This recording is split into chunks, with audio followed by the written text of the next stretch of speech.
बिस्मिल्लाहिर्रहमानिर्रहीम। How are you students? Welcome to the house of accounting. आज मैं आप लोगों के साथ डिस्कस करने जा रहा हूँ बैंक रिकन्सिलिएशन स्टेटमेंट, जो कि बड़ा इंपॉर्टेंट टॉपिक है। ये जो आज मैं ओवरव्यू दूंगा बैंक रिकन्सिलिएशन स्टेटमेंट का, ये आईकॉम पार्ट 1 के स्टूडेंट्स के लिए भी बहुत बेहतरीन होगा और बीकॉम पार्ट 1 के स्टूडेंट्स के लिए भी ये बहुत ज़्यादा सूटेबल होगा।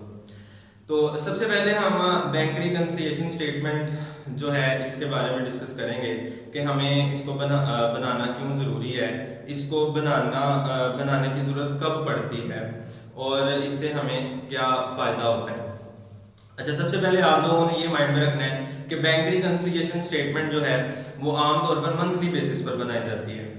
और इसका पर्पस क्या है बनाने का?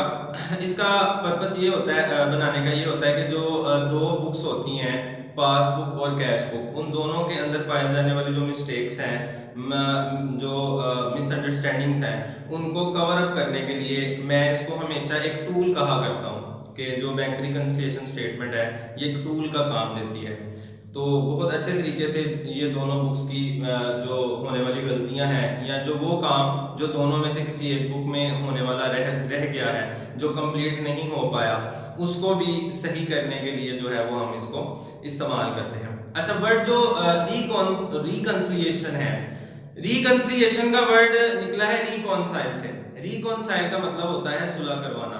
एक छोटी सी एग्जांपल से इसका मतलब हम समझते हैं। फॉर एग्जांपल, दो दोस्त हैं, ठीक है जी, एक पर्सन ए है और एक बी है। दोनों के दरमियान कोई मिसअंडरस्टैंडिंग हो जाती है और दोनों के दरमियान भी क्लैश आ जाता है। क्लैश आने के बाद दोनों जो है वो आपस में उनके अंदर जो है वो नाराजगी पैदा हो जाती है। अब दोनों जो है वो आपस में एक दूसरे को बुलाना बंद कर देते हैं उस मिसअंडरस्टैंडिंग की वजह से। अब उन्हीं का एक दोस्त सी जो है वो, जब उसको ये पता चलता है कि ए और बी आपस में दोनों जो है उनकी कोई नाराजगी चल रही है किसी मिसअंडरस्टैंडिंग की वजह से, अब सी जो है वो सबसे पहले मिस्टर ए के पास जाता है, अपने दोस्त के पास, और उससे जाकर पूछता है कि जी बी के साथ किस वजह से तुम्हारी जो है वो मिसअंडरस्टैंडिंग कौन सी ऐसी हुई है जिसकी वजह से आपस में क्लैश आए। तो ए की जो है वो आर्गुमेंट्स को सुनता है, फिर वही जो मिस्टर सी है वो अपने दूसरे दोस्त बी के पास जाता है और उससे भी जाकर जो है वो उसकी आर्गुमेंट्स को सुनता है। दोनों की के दरमियान होने वाली जो मिसअंडरस्टैंडिंग है, उस पॉइंट पर पहुंचने के बाद वो दोनों को एक जगह पर इकट्ठा करता है आमने सामने, और आमने सामने दोनों के दरमियान जो पाए जाने वाली मिसअंडरस्टैंडिंग है उनको एक्सप्लेन करने के बाद वो दोनों की आपस में सुलह करवा देता है। तो इसका मतलब है कि उसने क्या किया कि ए और बी दोनों के दरमियान पाए जाने वाले जो मिसअंडरस्टैंडिंग्स हैं उनको दूर करने के बाद उनको रिकॉन्साइल करवा दिया। तो जो हमारी बैंक रिकन्सिलिएशन स्टेटमेंट है वो भी यही काम करती है। अब जैसे कि मैंने पहले नाम लिया, अब यहाँ पर कौन सी ऐसी दो बुक्स हैं जिनकी हमने आपस में सुलह करवानी है, वो एक तो है कैश बुक और एक है पासबुक। सबसे पहले हम कैश बुक को डिस्कस करते हैं। What is cash book? Normally जब एक इंडिविजुअल पर्सन किसी भी बैंक में अकाउंट ओपन करवाता है, फॉर एग्जांपल एमसीबी है, एचबीएल है, कोई भी बैंक है, उसमें फॉर एग्जांपल मैं जो है अकाउंट ओपन करवाता हूँ। तो जब एक इंडिविजुअल पर्सन बैंक के अंदर अकाउंट ओपन करवाता है तो बैंक की तरफ से उसको क्या कौन कौन से डॉक्यूमेंट्स मिलते हैं? नंबर वन जो है वो कैश बुक मिलती है। नंबर टू, अगर मैं बैंक से रिक्वेस्ट करूं तो बैंक जो है वो मेरे अकाउंट की डिटेल मंथली बेसिस पर या वीकली बेसिस पर भी मुझे प्रोवाइड करेगा, ठीक है, जिसको बैंक स्टेटमेंट कहते हैं। कैश बुक बैंक मुझे प्रोवाइड करेगा, चेकबुक बैंक मुझे प्रोवाइड करेगा। इसके अलावा जो है वो मेरे बैंक अकाउंट की डिटेल यानी कि बैंक स्टेटमेंट मुझे प्रोवाइड करेगा। और अगर मैं बैंक से कहूंगा तो मुझे पेइंग स्लिप यानी कि डिपॉजिट स्लिप जो है वो भी प्रोवाइड करेगा, लेकिन आमतौर पर बैंक में जब हम जाते हैं तो वहां से हमें इजीली मिल जाती है। अच्छा, अब बैंक जो है वो एक ट्रस्टेड बॉडी है, यानी कि ऐसा अदारा है जिस पर हम बहुत ज्यादा यकीन करते हैं, इसीलिए तो हम उसके अंदर अपने अकाउंट ओपन करवाते हैं, अपने डिपॉजिट्स वगैरह को रखवाते हैं। अच्छा, अब बैंक ने जब मैं अकाउंट ओपन मैंने करवाया तो इसका मतलब ये हुआ कि अब मुझे ये ट्रस्ट है बैंक पर, वो जितनी भी मैं ट्रांजैक्शन बैंक के साथ करूंगा वो मुझे पता है कि बैंक ने उसको रिकॉर्ड करना ही करना है अपने पास। अब बैंक मेरे अकाउंट की तमाम डिटेल अपने पास जो रिकॉर्ड करेगा सॉफ्ट फॉर्म के अंदर, कंप्यूटराइज सिस्टम के अंदर, वो क्या कहलाएगी? वो पासबुक कहलाएगी। पासबुक क्या है? वो बुक जो कि बैंक हम यानी कस्टमर के अकाउंट की सारी डिटेल रखते हैं, ठीक है। अच्छा, अब मैं आपको बताना ये चाह रहा था कि बैंक इंडिविजुअल पर्सन को कैश बुक बनाने की कोई किसी किस्म की जरूरत नहीं होती, क्योंकि इतना ज्यादा रिकॉर्ड नहीं होता कि हम उसको खुद भी रखें। यानी बैंक ने तो रिकॉर्ड रखना ही रखना है, मुझे कोई जरूरत नहीं है अपने पास किसी भी किस्म का डाटा मेंटेन करने की। अच्छा, अब अगर मैं बात करूं किसी कंपनी की, तो कंपनी की नंबर ऑफ ट्रांजैक्शंस बहुत ज्यादा होती हैं, उनकी ट्रांजैक्शन की वैरायटीज बहुत ज्यादा होती हैं, आइटम्स बहुत ज्यादा होती है। तो इसलिए जो जब कंपनी बैंक के पास अकाउंट ओपन करवाएगी तो डेफिनेटली जो कंपनी है वो बैंक का कस्टमर बन जाएगी। अच्छा, अब बैंक ने पासबुक तो अपने पास मेंटेन करनी है। हाँ, अब उसके ऑपोजिट जो कंपनी है वो भी अपनी हर ट्रांजैक्शन का रिकॉर्ड मेंटेन करेगी, और कंपनी अपने ट्रांजैक्शन का जो रिकॉर्ड मेंटेन करेगी वो किसके अंदर करेगी? वो कैश बुक के अंदर करेगी। यानी इसका मतलब है कि जब बैंक का कस्टमर यानी कंपनी अपने पास बैंक के साथ की जाने वाली हर ट्रांजैक्शन का रिकॉर्ड रखेगी, तो वो किसके अंदर रखेगी? वो कैश बुक के अंदर रखेगी। जबकि बैंक कस्टमर की तमाम ट्रांजैक्शन का रिकॉर्ड उसके नाम से किसके अंदर रखेगा? पासबुक के अंदर रखेगा। तो डियर स्टूडेंट्स, आपको ये डिफरेंस समझ में आ गया कि कैश बुक में और पासबुक में क्या डिफरेंस है। तो हम बड़े आसान वर्ड्स में ये कह सकते हैं कि कैश बुक वो किताब है जो कि कस्टमर मेंटेन करता है, यानी बैंक का कस्टमर मेंटेन करता है, और पासबुक ऐसी बुक का नाम है जो कि बैंक मेंटेन करता है, कस्टमर के अकाउंट की सारी डिटेल उसके अंदर होती है। पासबुक का दूसरा नाम बैंक स्टेटमेंट भी है। टेक्निकली अगर हम दोनों में डिफरेंस देखें तो डिफरेंस ये है कि पासबुक सॉफ्ट फॉर्म का नाम है, जबकि बैंक जब उसको हार्ड फॉर्म के अंदर निकाल लेगा तो वो क्या बन जाएगी? वो बैंक स्टेटमेंट बन जाएगी। जी, अब हम ये डिस्कस करते हैं कैश बुक और पासबुक, तो हमें डिफरेंस समझ आ गया क्या। अब हम ये डिफरेंस डिस्कस करते हैं कि कैश बुक के अंदर किस तरह से रिकॉर्डिंग की जाती है। अच्छा, तो अब देखिएगा कि कैश बुक के अंदर दो पार्ट होते हैं, एक रिसीट साइड होती है और एक पेमेंट साइड होती है। यानी जब हम कैश बुक को ड्रॉ करते हैं तो कैश बुक की जो है लेफ्ट साइड वहां पर तमाम रिसीट्स को लिखा जाता है, और जो राइट साइड है वहां पर तमाम पेमेंट्स को लिखा जाता है। यानी कैश बुक दो चीजों पर मुश्तमिल है, रिसीट्स और पेमेंट्स। रिसीट्स को उर्दू में वसूलियां कहा जाता है और पेमेंट्स को उर्दू में अदायगियां कहा जाता है। तो अब आप लोगों ने याद यहाँ पर क्या रखना है कि जो कैश बुक के अंदर तमाम रिसीट्स लिखी जाएंगी उनकी नेचर क्या होगी? डेबिट, यानी वो डेबिट साइड पर, जो लेफ्ट साइड होगी वो डेबिट साइड होगी। जबकि मैं बात करूं जब पेमेंट्स की, तो जो पेमेंट्स हैं वो क्रेडिट नेचर्स की होंगी, यानी वो तमाम की तमाम जो पेमेंट्स हैं वो क्रेडिट साइड पर यानी राइट साइड पर क्रेडिट नेचर की क्रेडिट साइड को करेंगे। अच्छा, अभी देखते हैं कैश बुक में दो चीजें आ गई, receipts and payments. Receipts debit और पेमेंट्स क्रेडिट। फिर अब जब हम पासबुक की बात करें तो पासबुक में नाम थोड़ा सा चेंज हो जाएगा। जो रिसीट्स है यूं कह लेंगे उनको हम वहां पर डिपॉजिट्स कहेंगे, और जो पेमेंट्स हैं उनको हम वहां पर विड्रॉल्स कहेंगे, ठीक है। डिपॉजिट्स का मतलब है कि जब जब कस्टमर के अकाउंट में बैंक पैसे जमा करेगा, डेफिनेटली जो हमारी इनकम्स हैं जब वो आएंगे तो हमारे अकाउंट में पैसे ऐड होंगे, यानी बैंक अकाउंट के अंदर पैसे जमा होंगे, तो वो डिपॉजिट्स। और जब जब हम अपने बैंक अकाउंट में से पैसे निकलवाएंगे तो these amounts are withdrawals, ठीक है, यानी डिडक्शन से। अच्छा, कैश बुक और पासबुक दोनों आपस में ऑपोजिट चलती है, यानी जो चीज कैश बुक में डेबिट हो रही होती है वो पासबुक में क्रेडिट हो रही होती है, और जो चीज कैश बुक में क्रेडिट हो रही होती है वो पासबुक में डेबिट हो रही होती है। यानी ये देखिएगा यहाँ पर मैंने मेंशन किया हुआ है, रिसीट्स इधर कैश बुक में डेबिट है और जो पेमेंट्स हैं वो क्रेडिट है।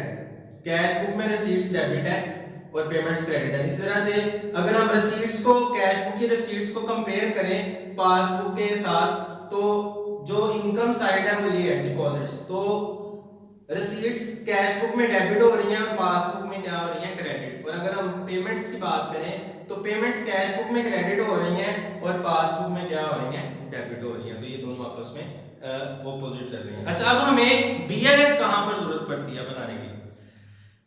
देखिए, दोनों बुक्स में अगर कोई एंट्री नहीं हुई, यानी कोई entry with in the month नहीं हो सकी, या वो कैश बुक में रह गई या पासबुक में होने वाला काम रह गया, तो डेफिनेटली अगर कोई काम रह जाएगा, यानी जो काम नहीं हो पाएगा, तो उसकी वजह से दोनों बुक्स के बैलेंसेस आपस में टैली नहीं करेंगे।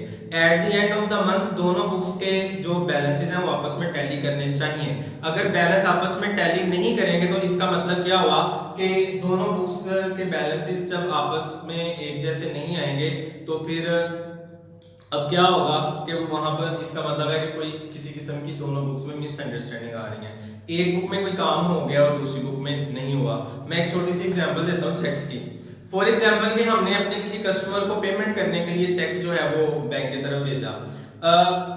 कस्टमर जब हमने चेक बैंक की तरफ भेजा तो हमने उस चेक को फौरन से कैश बुक में रिकॉर्ड कर लिया। हमने क्योंकि पेमेंट करनी है तो पेमेंट साइड, क्रेडिट साइड पर हमने उसको रिकॉर्ड कर लिया।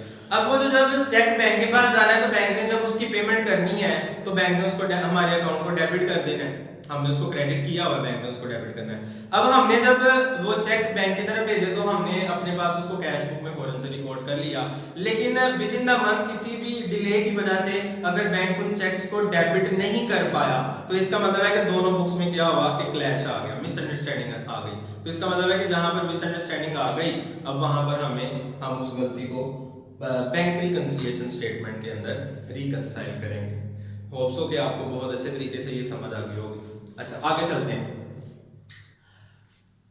अच्छा, अब सबसे पहले हम बात करते हैं बैलेंसेस की।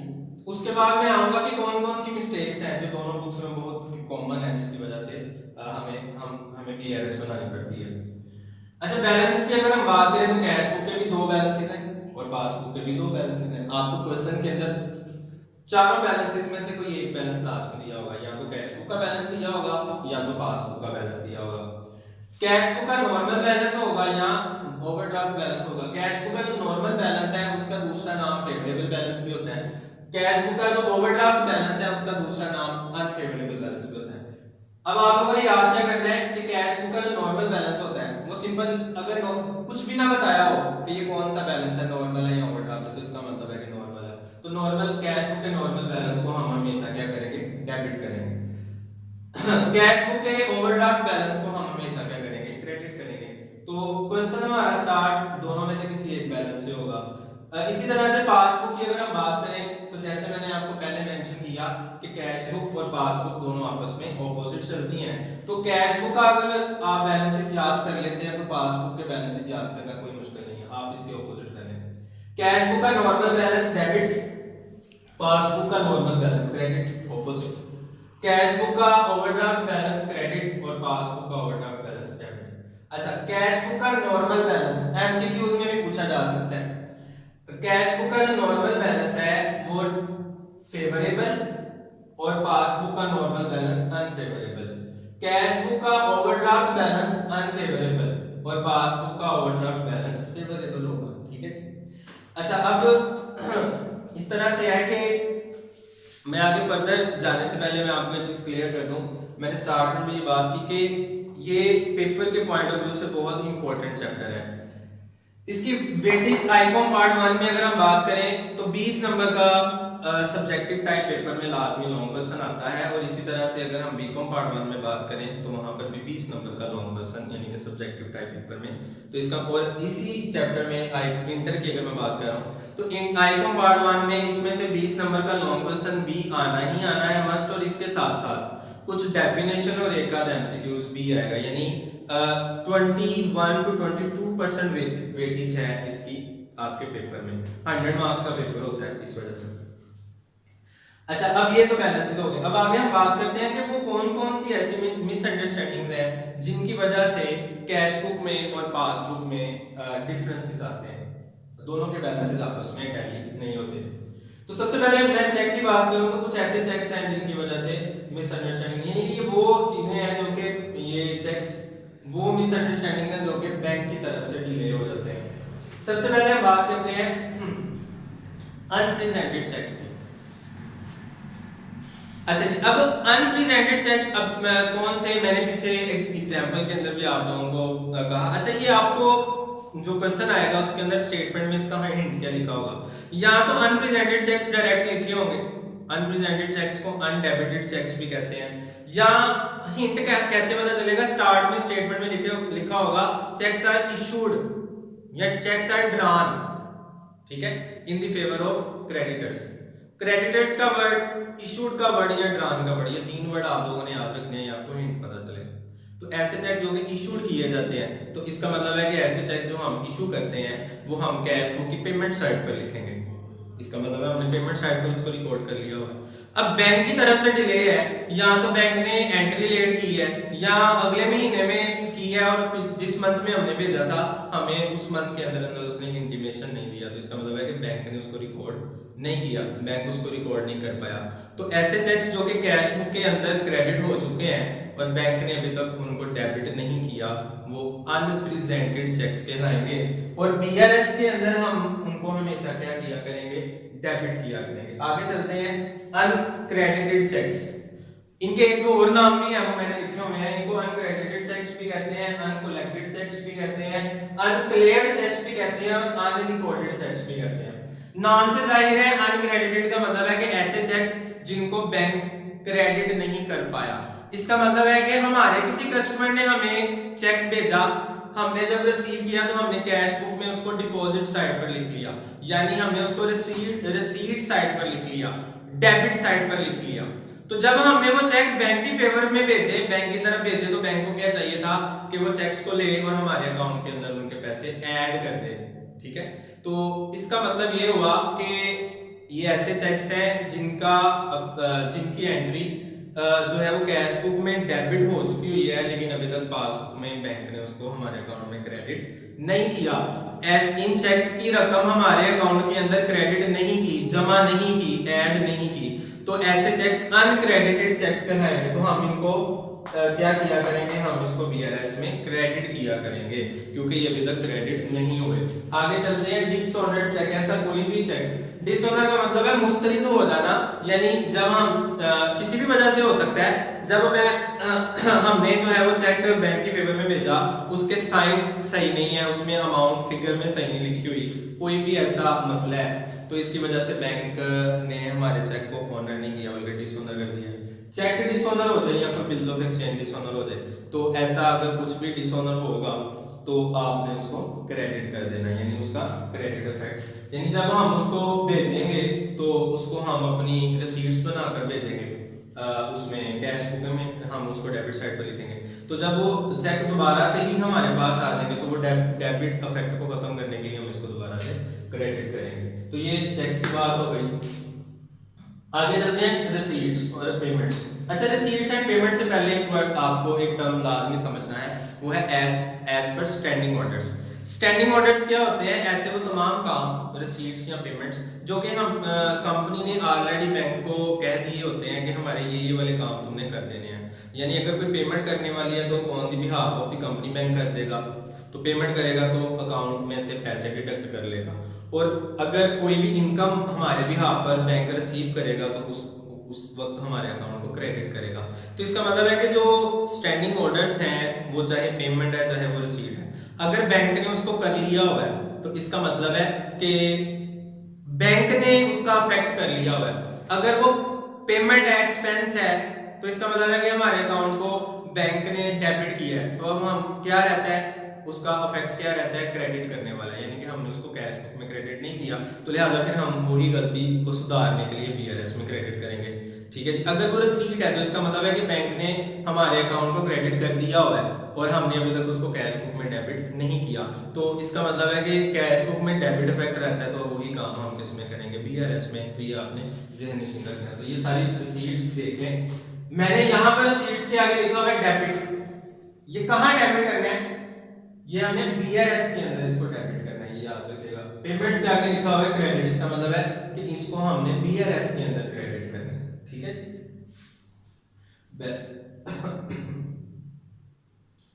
अच्छा जी, आगे अब देखेंगे कि कौन कौन सी रिसीट्स हैं। Dividend collected by the bank, interest received by the bank, ये वो तमाम वर्डिंग मैंने लिखी हुई है जो कि आपकी बुक के अंदर है स्टेटमेंट्स के अंदर। Directly deposited amount by the customer, profit on account, transfer from one account to other account, तो ये सारी की सारी रिसीट्स हैं। तो ये मैंने अभी आपको बताया कि बैंक ने इसका फैक्ट क्रेडिट कर लिया हुआ है, ठीक है, लेकिन अभी तक इसको हमने कैश बुक में डेबिट नहीं किया, तो अब हम इसको बीआरएस के अंदर डेबिट करेंगे। पेमेंट्स बैंक ने कटौती करके डेबिट कर दी हुई है, ठीक है, यानी बैंक ने ये फैक्ट अंडरस्टूड बात है कि कर दिया हुआ है, लेकिन अभी तक हमने इसको कैश बुक में क्रेडिट साइड पर, पेमेंट साइड पर नहीं लिखा, तो अब यही काम हम बीआरएस में करेंगे। तो ये सब्सक्रिप्शन हो सकती है, बैंक चार्जेस हो सकते हैं, एडवर्टाइजमेंट एक्सपेंसेस हो सकते हैं, बिल पेमेंट्स हो सकती हैं, ये सारी हो गई। इसके अलावा ना कोई एक आध स्टेटमेंट कुछ इस तरह की भी है, रॉन्गली डेबिट अमाउंट अगर होगी तो हम उसको बीआरएस के अंदर क्रेडिट करेंगे, यानी ऑपोजिट किया करेंगे, और अगर कोई रॉन्गली क्रेडिटेड अमाउंट होगी तो हम उसको क्या किया करेंगे, बीआरएस के अंदर हम उसको डेबिट किया करेंगे, यानी रॉन्गली डेबिट अमाउंट को क्रेडिट किया करेंगे और रॉन्गली क्रेडिट अमाउंट को हम डेबिट किया करेंगे। तो अब ये सारा जो मैंने आपको इसका ओवरव्यू दे दिया है, अब इसकी मदद से आगे हमारे क्वेश्चन बहुत आसान है हो जाएंगे इसको करना। तो अब नेक्स्ट हम पढ़ते हैं अपने क्वेश्चंस के सॉल्यूशंस की तरफ। जी माय डियर स्टूडेंट्स, अब हम डिस्कस करते हैं प्रॉब्लम्स को। अच्छा, मैंने एक ऐसी प्रॉब्लम को लिया है जिसमें यानी कि जो हमारा क्वेश्चन स्टार्ट हो रहा है वो कैश बुक के बैलेंस से हो रहा है, और एक मैंने ऐसी प्रॉब्लम ली है जिसमें हमारा क्वेश्चन जो है पासबुक के बैलेंस से स्टार्ट हो रहा है। अच्छा, सबसे पहले फॉर्मेट को डिस्कस कर लेते हैं। बीआरएस का जो फॉर्मेट है इसमें सबसे पहले कंपनी का नाम आएगा, उसके बाद स्टेटमेंट का नाम आएगा। स्टेटमेंट क्या है, हमारी बैंक रिकंसिलिएशन स्टेटमेंट, और तीसरे नंबर पर आपकी एंडिंग डेट आएगी, यानी कि जिस मंथ की आप स्टेटमेंट बना रहे हैं, दिसंबर, अक्टूबर, नवंबर, जिसकी भी। आई रिपीट, सबसे पहले कंपनी का नाम, फिर स्टेटमेंट का नाम और उसके बाद क्लोजिंग डेट। तो ये सबसे पहले तीन चीजें आपने अमूमी तौर पर जब पेपर मार्किंग करते हैं तो उसके अंदर इसका आपका एक नंबर होता है।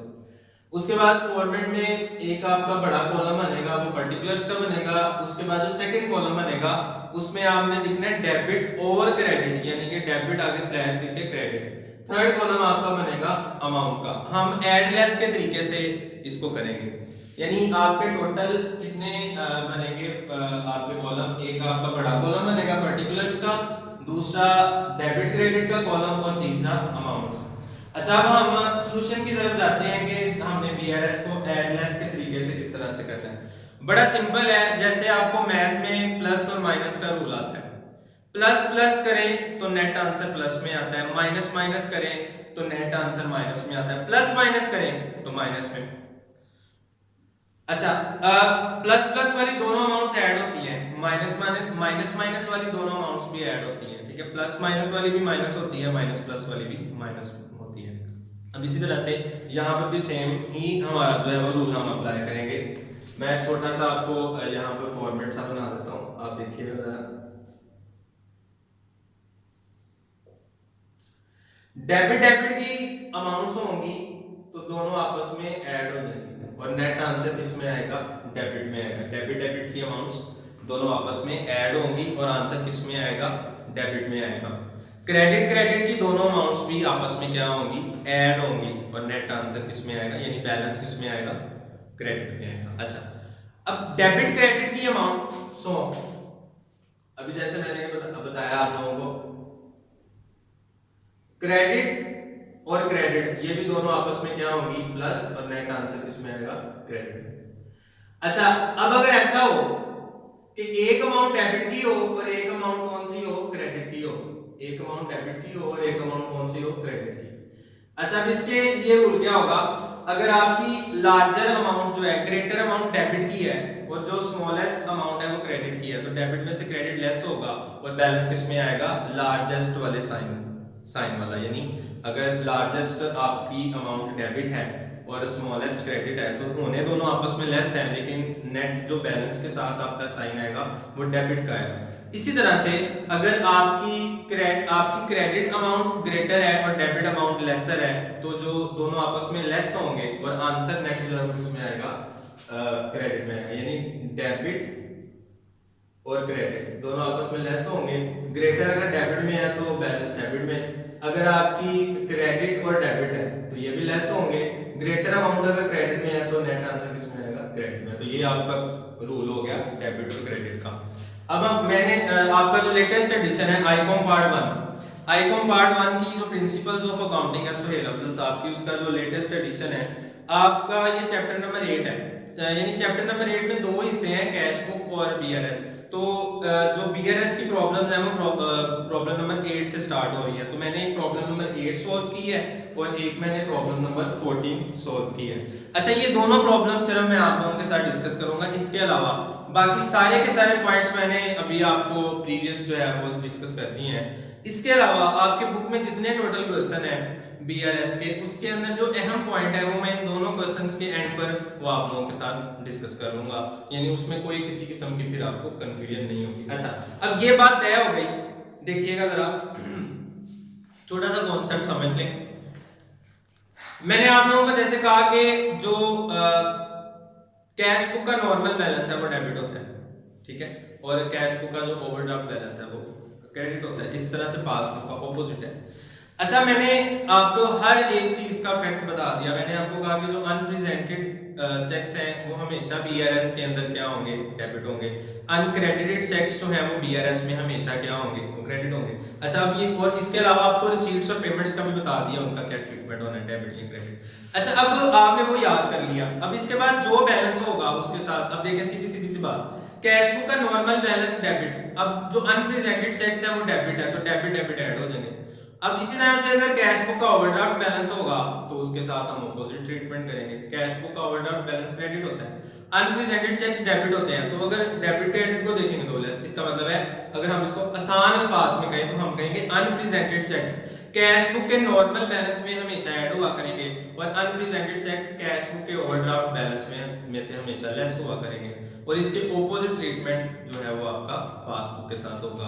तो देखिएगा, सबसे पहला जो आपका क्वेश्चन है बुक के अंदर ये है जी, एस एंड कंपनी जो है उससे related bank reconciliation statement required है और जो क्लोजिंग डेट है वो 31 दिसंबर 2015। सबसे पहले उसने हमें कहा है कि balance as per cash book. तो ये देखिएगा, सबसे पहले मैंने कहा कि बैलेंस हमेशा जो आपका क्वेश्चन है वो बैलेंस से स्टार्ट होगा। चारों बैलेंसेस में कोई एक बैलेंस हमें दिया होगा, या कैश बुक का या पासबुक का। तो ये हमारे पास कैश बुक का नॉर्मल बैलेंस है। तो नॉर्मल बैलेंस को क्या करते हैं, डेबिट करते हैं। डेबिट अमाउंट है 12,500, ये मैंने लिख दिया। अच्छा जी, सेकंड आपके पास जो स्टेटमेंट है ये आपकी बुक में जो है मैं साथ बताता चला जाऊं, पेज नंबर 262 पर है। अच्छा जी, नेक्स्ट है चेक्स इशूड। मैंने आपको जब अनप्रेजेंटेड चेक्स के बारे में बताया था तो मैंने आपको हिंट बताया था कि जो अनप्रेजेंटेड चेक्स हैं उनके लिए ये हिंट दिया होगा कि चेक्स आर इशूड, या लिखा होगा चेक्स आर ड्रॉन, ठीक है जी। तो यहाँ पे लिखा हुआ है cheques are issued amounting to rupees 4,500 not presented for payment. Not presented का मतलब है अनप्रेजेंटेड। तो अनप्रेजेंटेड चेक्स क्या होते हैं, हमेशा डेबिट होंगे बीआरएस के अंदर। तो नॉर्मल बैलेंस जो है वो भी क्या है, डेबिट का। तो डेबिट डेबिट दोनों अमाउंट जो है क्या हो जाएगी, ऐड। तो 12,500 और अनप्रेजेंटेड चेक्स 4,500 के, दोनों को ऐड करेंगे तो हमारे पास जो बैलेंस है वो 17,000 का है। अच्छा, जब ये आपने अनप्रेजेंटेड चेक्स को मैंने इसके साथ लिखा, तो अब ये लिखने के बाद जो हमें नीचे बैलेंस लिखना है तो एक लाइन लगा देनी है और बैलेंस वाली लाइन को आपने बुक में खाली छोड़ देना है। आगे चलते हैं। आगे नेक्स्ट थर्ड है जी, checks deposited but not cleared. अब मैंने आपको बताया था not cleared, uncleared, uncredited, unrecorded, ठीक है जी। और तो ये सारे के सारे अनक्रेडिटेड चेक्स के नाम हैं। तो ये अनक्लियर्ड चेक्स जो हैं ये मैंने बताया था कि हमेशा बीआरएस के अंदर क्या होंगे, क्रेडिट होंगे। तो ऊपर हमारे पास बैलेंस डेबिट में है, डेबिट में से क्रेडिट हमेशा क्या होगा, लेस। तो हम मैंने स्टेटमेंट के साथ